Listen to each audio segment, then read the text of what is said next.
선조가 승하하고 새로운 왕 광해군. 광해군의 시대가 시작이 된 겁니다.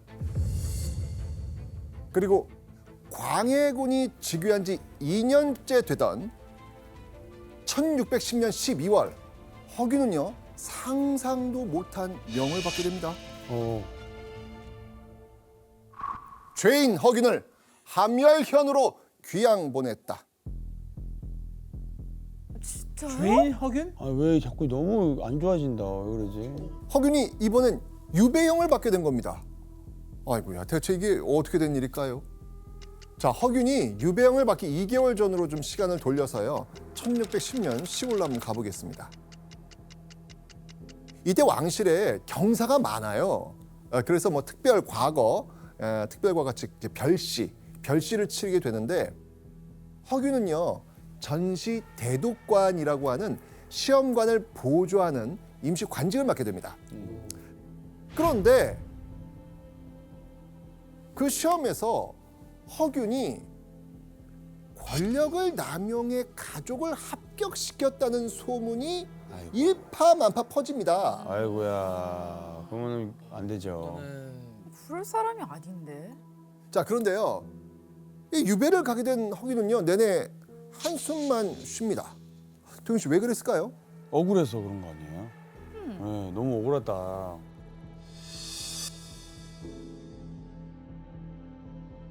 자, 허균의 옥사 과정을 옆에서 다 지켜본 친구가 남긴 글이 있어요.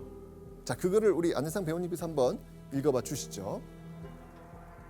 과거 급제에 사사로운 정을 두었다 치면 아들, 사위, 아우들까지 끼어든 판에 조카가 가장 가볍네.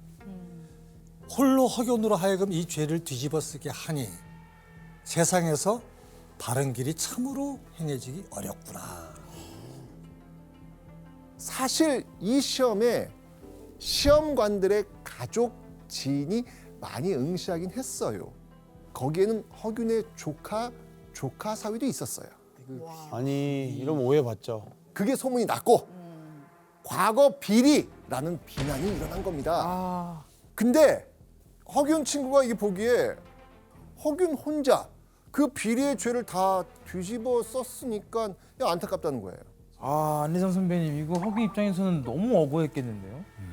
하여튼 허균도 당시 이 사건에 대해서는 이렇게 굉장히 억울한. 그리고 또 다른 대신들의 가족들도 합격했다 이런 말이 광해군은 이런 모든 걸 다 묵살하고 오직 허균한테만 죄를 물어요. 그러니까 뭐 억울해도 뭐 어쩝니까? 유배를 갈 수밖에 없는 그런 상황이었던 거죠. 하여튼 기가 막힌 상황이었어요. 찍혔네요. 지금 이미 뒤집었었네. 찍혔어요. 이게 왜 모난 돌이 정 맞는다고 하잖아요. 허균은 이미 양반사에서 아주 단단히 미운 털이 박혀 있었고 그래서 무슨 일이 생기면 가장 먼저 다른 양반들의 타깃이 되었던 겁니다. 그렇게 허균은 결국 전라도 함열로 유배를 가게 되는데요.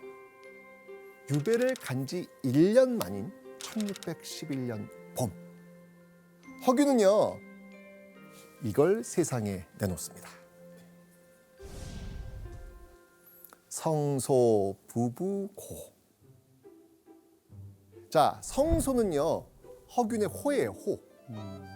부부는요 장독 뚜껑을 덮는다는 뜻입니다. 즉 허균이 지은 장독 덮개로나 쓰일 변변치 못한 글이란 뜻입니다. 허균은 벼슬을 하면서도요 틈틈이 글을 모아서 책을 만들곤 했거든요. 근데 유배지에서 지금 뭐가 생긴 거예요? 시간이 생기니까 그동안 쓴 글들을 모아가지고 완성을 한 겁니다.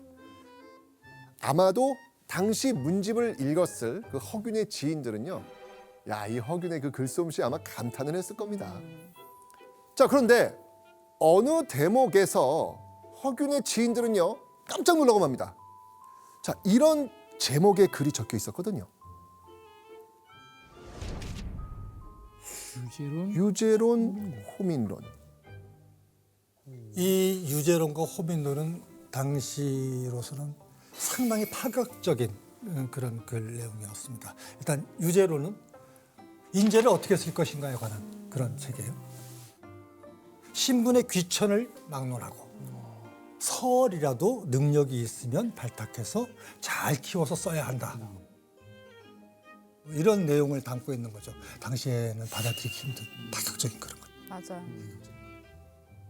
그다음 이 호민론은 허균의 정치 사상을 담은 글입니다. 허허. 청하에 두려워해야 할 바는 오직 백성일 뿐이다. 와, 되게 왕이 할 법한 말을 했네요. 뭐 폭우가 내리고 화재가 나고 지진이 일어나고 뭐 호랑이 표범 이런 것보다 훨씬 더 무서운 게 백성이다라고 얘기를 하는 거고 허균은 이 백성들을 크게 세 가지 부류로 나눴어요. 첫째, 그냥 위에서 시키는 대로만 하는 거예요. 이걸 항민이라고 했어요. 그리고 불만을 느끼고 있지만 힘이 없어. 그래서 그냥 원망만 해. 그래서 원민. 그 다음에는 호민이 있어. 조용히 이렇게 불만을 품고 있어. 기회가 오면은 들들려가는 거야. 그러니까 허균은 이 셋 중에서 가장 두려워해야 될 존재가 바로 호민이라고 얘기를 했던 거예요. 그러니까 때를 기다렸다가 들고 일어나거든요. 근데 혼자 들고 일어나는 게 아니야. 이때 조용히 있던 항민하고 원민이 이 호민의 합세해서 같이 일어난다. 이렇게 봤던 거죠. 아, 이거 논리가 진짜 대박이다. 이걸로 분류한 것도 사실 천재다 천재. 그러니까 허균이 호민론으로 하고 싶었던 이야기, 호민이 나타나지 않게 백성들의 원망이 없도록 왕을 비롯해 정치하는 사람들이 잘해야 한다고 주장을 한 겁니다. 왕조 국가인 조선에서는요, 이거 정말 드러내놓고 하기 힘든 어려운 주장이에요. 그러니까요. 그런데 허균은 거침없이 지금 자신의 주장을 나열하고 있는 겁니다. 근데 교수님, 이런 글을 적으면 이 호민에 대한 내용도 확실히 적어놨는데 이거 허균이 위험한 거 아니에요? 네, 문체도 그렇고요. 내용도 그렇고 당시 기준에서 좀 발칙한 것이 사실이긴 합니다. 근데 또 이거를 그냥 무조건 썼다고 해가지고서 바로 잡아 가둘 정도로 그럴 정도의 글은 또 아니었어요. 이제 물론 나중에 혹시라도 뭐 영모나 이런 것들로 엮인다면은 꼬투리를 잡힐 수 있는 그런 내용이기는 했죠. 나아가서 허균은 이런 자신의 사상을 백성들도 알길 바랐나 봅니다. 그래서 백성들도 보기 쉬운 소설로 글을 써보기로 합니다. 그렇게 해서 탄생한 책이 뭘까요? 아, 딱 보이는 홍길동전. 그렇게 해서 이제 이어지시나요? 이어져요. 명작이 네. 호민이 홍길동. 그렇죠. 아, 깨달음의 경지가 아니 홍길동전의 내용이 그거잖아요. 그렇죠. 의적인데 탐관오리들 물건을 빼앗아서 불쌍한 백성을 낳아주는데 근데 그것도 얼자가 서자 출신이잖아요. 홍길동이 낳아주잖아요. 근데 그것도 허균의 대표작 홍길동전. 이 소설은요, 성소 부부 고를 엮은 이후 쓰여진 것으로 추측이 되고 있습니다. 자, 어쩌면 허균은요, 부조리한 현실을 극복할 자신을 대신할 인물로 영웅 홍길동을 만들어낸 건 아닐까요?